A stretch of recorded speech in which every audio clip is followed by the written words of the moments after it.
जानकी जीवन स्मरण जय जय राम पार्वती पते हर हर महादेव पुंडलीक वरदा हरि विठ्ठल श्री अनंत कोटी ब्रह्मांड नायक राजाधिराज सच्चिदानंद सद्गुरु श्री ब्रह्मचैतन्य महाराज की जय. श्री महाराजांच्या सेवेमध्ये गुरुलक्षण समास बघत असताना कालपर्यंत आपण या समासातील 46 ओव्या पाहिल्या. 45वी जी ओवी आहे मुख्य सद्गुरूचे लक्षण, आधी पाहिजे विमळ ज्ञान, निश्चयाचे समाधान, स्वरूप स्थिती. ही ओवी आपण विस्तारानं पाहिली. जसं एखाद्या इमारतीचा पाया असावा आणि त्या पायावरती वेगवेगळ्या खोल्या, भिंती, खिडक्या असाव्यात, तशा पद्धतीनं सद्गुरूंची स्थिती वर्णन करताना समर्थ म्हणतायत, मूळ तिथे काय असेल तर आहे स्वरूप स्थिती. आता ही स्वरूप स्थितीची अवस्था मूलतः सर्व मानवांना मिळणं अभिप्रेत आहे. पण तसं असत नाही. आपण असतो देहभावावरती आणि सद्गुरू आहेत आत्मभावावरती. म्हणून त्यांचं लक्षण सांगताना समर्थ म्हणतात की तिथे प्रामुख्यानं जर काही असेल तर ती आहे स्वरूप स्थिती. आणि मग त्यांनी याही वरी असा शब्द लिहून पुढे 2 ओव्या सांगितल्या आहेत.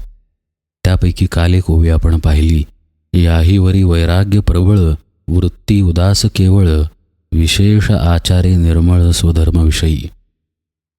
की कशा पद्धतीनं तिथं वैराग्याचा वास आहे, उदास वृत्तीचा वास आहे आणि आचार निर्मळ आहे, शुद्ध आहे, स्वधर्माविषयीची तत्परता आहे.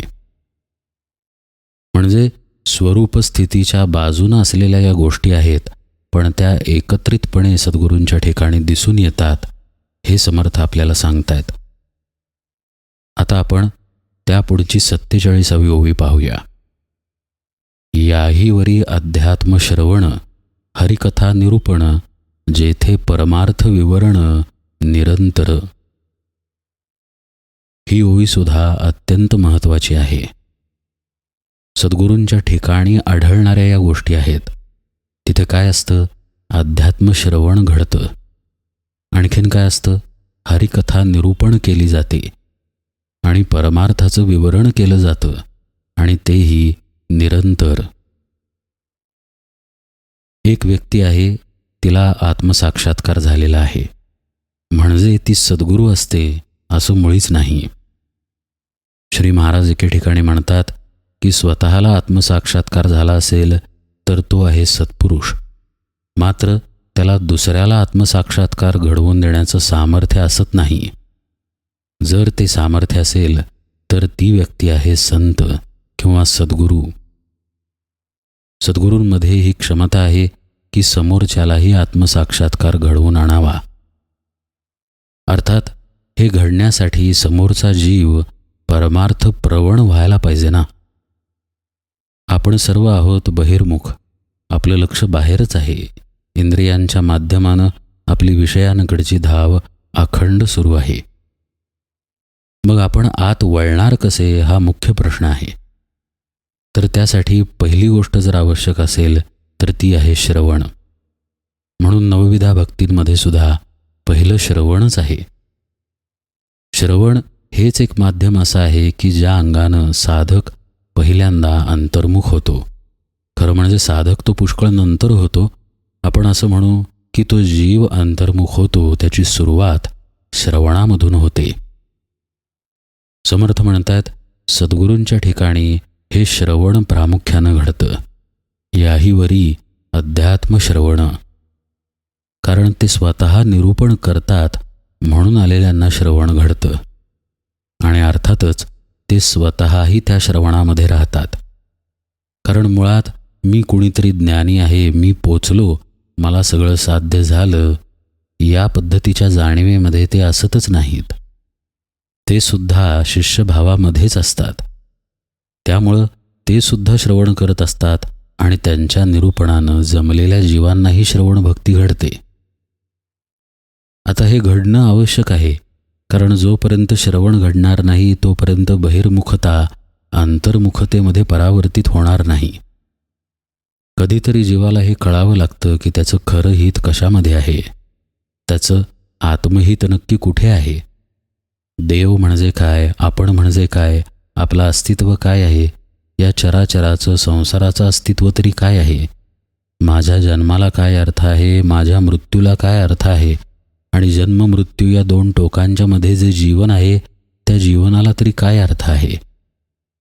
या सर्व गोष्टींची उकल सद्गुरूंच्या मुखातून शिष्याला होते. त्याचं श्रवण घडतं आणि त्याला कुठेतरी समाधान मिळायला लागतं. त्याचं असं होतं जणू खूप दिवसाचा तहानलेला असावा आणि त्याला पाणी मिळावं. ती जी तृप्तता आहे ती शब्दात न सांगता येण्यासारखी आहे, पण ती त्याला पहिल्यांदा श्रवणाच्या माध्यमानं मिळते.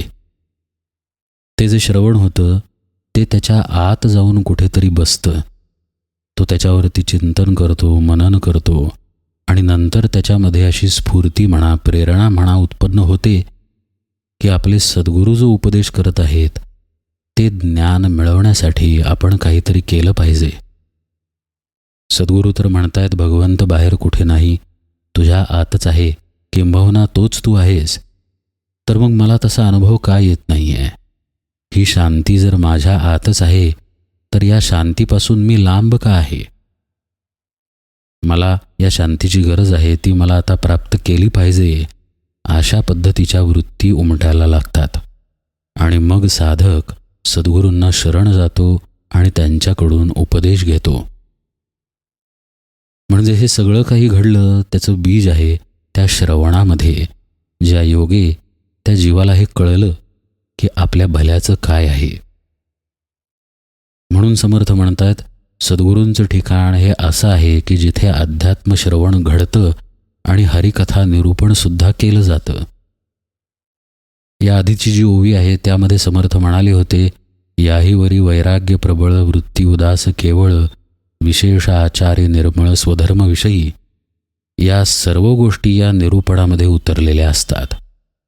वैराग्य भाव, विवेक दर्शन, उदास वृत्ती, विशेष आणि निर्मळ असं आचरण आणि स्वधर्माविषयीची तत्परता, या सगळ्यांना एकत्रितपणे घेऊन सद्गुरू निरूपण करतात, आध्यात्मिक विषय उकलून दाखवतात आणि त्याचं श्रवण केल्यामुळं जीव परमार्थासाठी उद्युक्त होतो, अध्यात्म साधना करण्यासाठी प्रवृत्त होतो.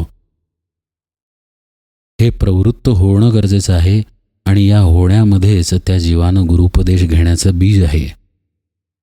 जीवानं गुरुपदेश घेतला की त्याचा प्रवास सुरू होतो.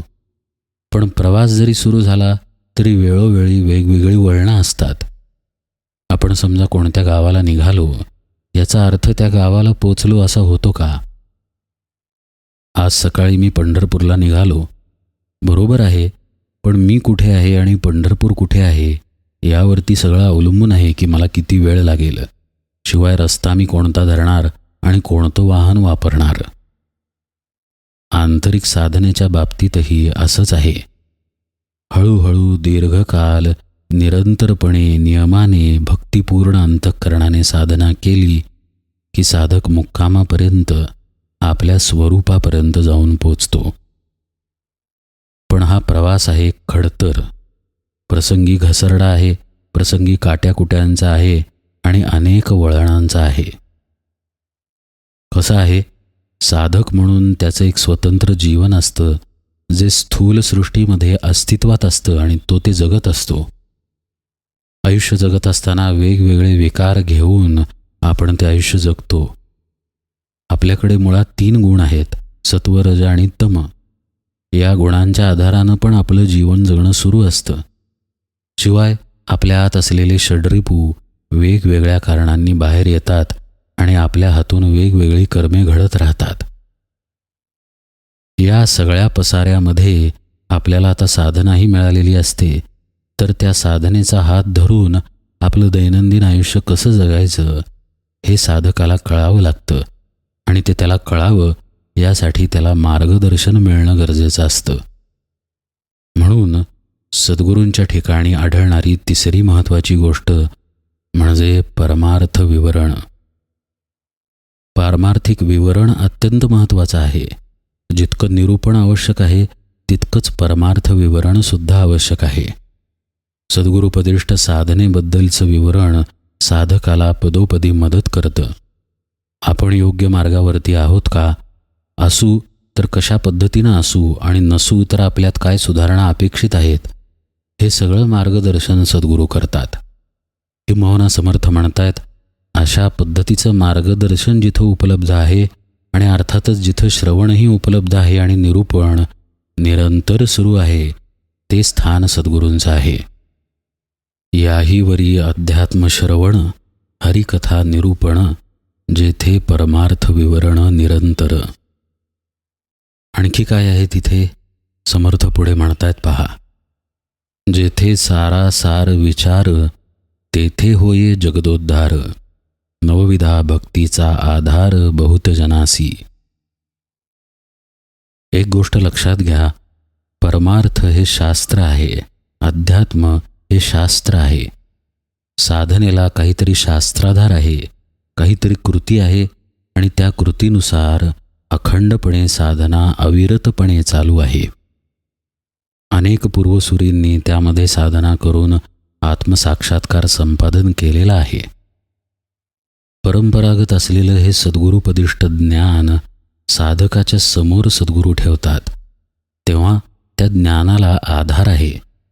त्या ज्ञानाला एक प्रकारची सुसूत्रता आहे.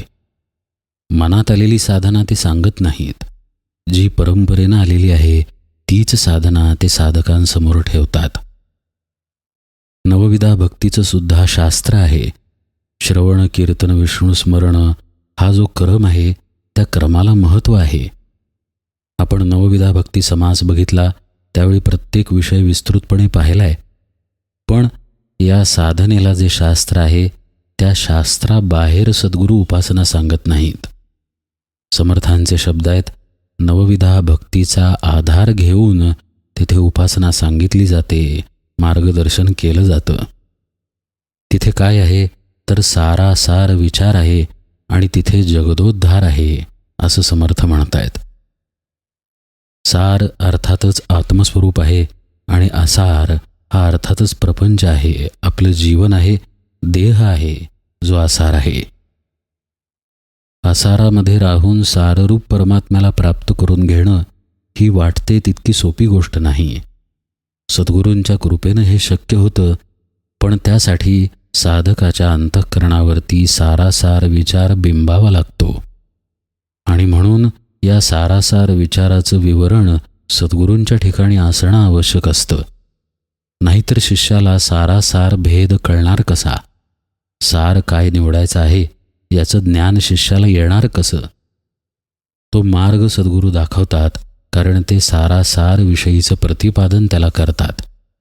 म्हणून समर्थ म्हणतायत की तिथे सारासार विचार असतो आणि जगदोद्धार होतो.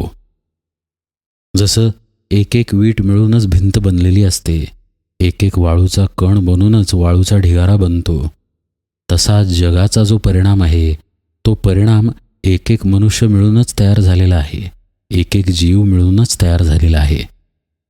समर्थ जेव्हा जगदोद्धार असा शब्द वापरतात, तेव्हा त्यांना मनुष्य मात्रांचा उद्धार हे निर्देशित करायचं आहे. ते एक असं पीठ आहे, अशी जागा आहे, असं तत्व आहे की ते तत्व सारासार विचार शिष्यामध्ये उतरवतं आणि तसा उद्धार करतं. आणि हे सगळं करण्यासाठी आधार मात्र घेतला जातो तो नवविधा भक्तीचा. जेथे सारासार विचार, तेथे होय जगदोद्धार, नवविधा भक्तीचा आधार बहुत जनासी.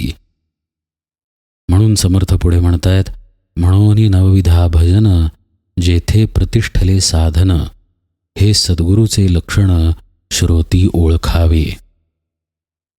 म्हणून ज्या ठिकाणी नवविधा भक्तींपैकी कोणती तरी एक भक्ती किंवा नवविधा भक्तींचे प्रकार प्रतिष्ठित असतात, तिथे सद्गुरूंचं लक्षण आहे हे तुम्ही ओळखा, असं समर्थ म्हणतायत. त्यापुढे ते काय म्हणतायत पहा, अंतरी शुद्ध ब्रह्मज्ञान, बाह्यनिष्ठेचे भजन, तेथे बहुभक्तजन विश्रांती पावती. जर आपल्याला सद्गुरू आहेत आणि त्यांना जर आपण आपल्या डोळ्यांपुढे आणलं, तर या ओवीमध्ये त्यांचंच वर्णन आहे हे स्पष्टपणे दिसून येईल. शुद्ध ब्रह्मज्ञान असलेले सद्गुरू, ज्यांच्या अंगी निष्ठेचं भजन आहे आणि जिथे बहुभक्तजन विश्रांती पावत आहेत, हेच एकमेव स्थान जीवासाठी विश्रांतीचं आहे बरं का. प्रत्यक्ष भगवंतसुद्धा नाही. भगवंतसुद्धा ज्यांच्या आश्रयाला येतो, ज्यांना शरण येतो, असं हे सद्गुरुपद आहे, असं हे सद्गुरूंचं स्थान आहे. जीवाला ते कायमची विश्रांती देतात. जीवाच्या मागे ताप आहे, कष्ट आहे, दुःख आहे, त्रास आहे, तो केवळ त्याच्याच बहिर्मुखतेमुळे आहे. पण हे नुसतं कळून उपयोग होत नाही. मला कितीही कळलं तरी माझी बहिर्मुखता अंतर्मुखतेत बदलता मला येत नाही.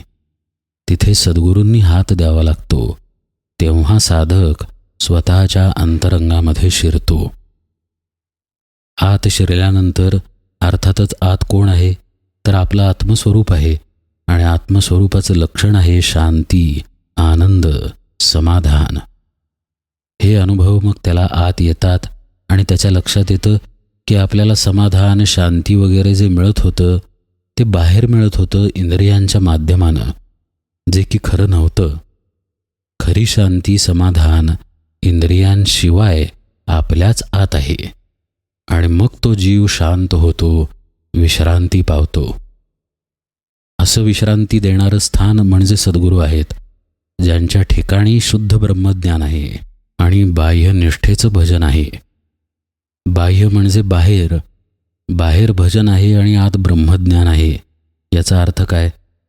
याचा अर्थ असा की स्थूल देह साधनेमध्ये रत आहे आणि अंतरामध्ये स्वरूप स्थिती आहे. स्थूल देह धर्मामध्ये रत आहे, आचरणामध्ये दिसतोय, पण आतील स्थिती स्वरूपाच्या ठिकाणी स्तब्ध आहे, शांत आहे. आता पुन्हा समर्थ आपल्याला सावध करतात की असं जर नसेल तर ते सद्गुरूंचं स्थान नाही. काय म्हणतात ते पहा. नाही उपासनेचा आधार, तो परमार्थ निराधार, कर्मे विना अनाचार भ्रष्ट होती. उपासना अत्यंत आवश्यक आहे, कारण आपण देहामध्ये आहे. एका बाजूला जसं अन्न लागतं तसं उपासनाही गरजेची आहे. हे तत्त्व साधकाला समजावून सांगणं गरजेचं आहे. आणि हे जो सांगत नाही किंवा उपासना करवून घेत नाही, तिथे सद्गुरुपद नाही. नाही उपासनेचा आधार, तो परमार्थ निराधार. उपासनाच नसेल तर ती फक्त पारमार्थिक बडबड झाली. फक्त विषय समजावून सांगितला म्हणजे विषय कळत नाही.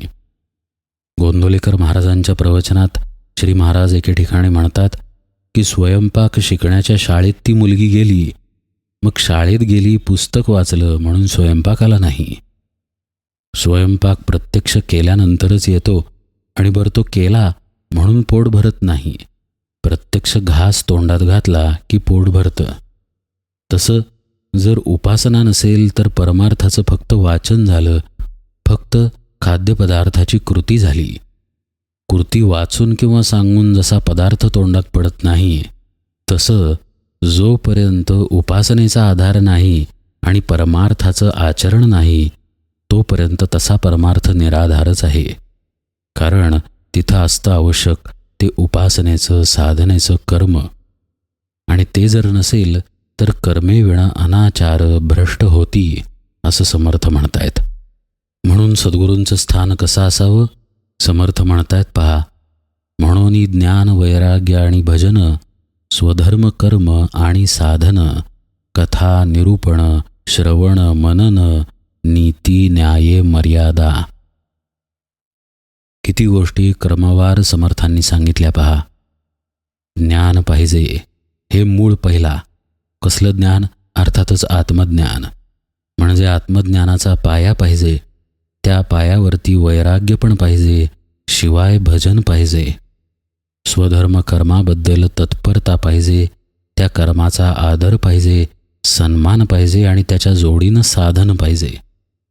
आणि अर्थातच हे निरंतर सुरू राहावं यासाठी कथा, निरूपण पाहिजे, त्याचं श्रवण पाहिजे, मननही पाहिजे, आणि तेही नीती, न्याय, मर्यादा या मार्गानं. सद्गुरूंच्या ठिकाणी किती आणि कोणकोणत्या गोष्टी एकत्रितपणे असतात किंवा पाहाव्यात हे समर्थ शिकवतायत.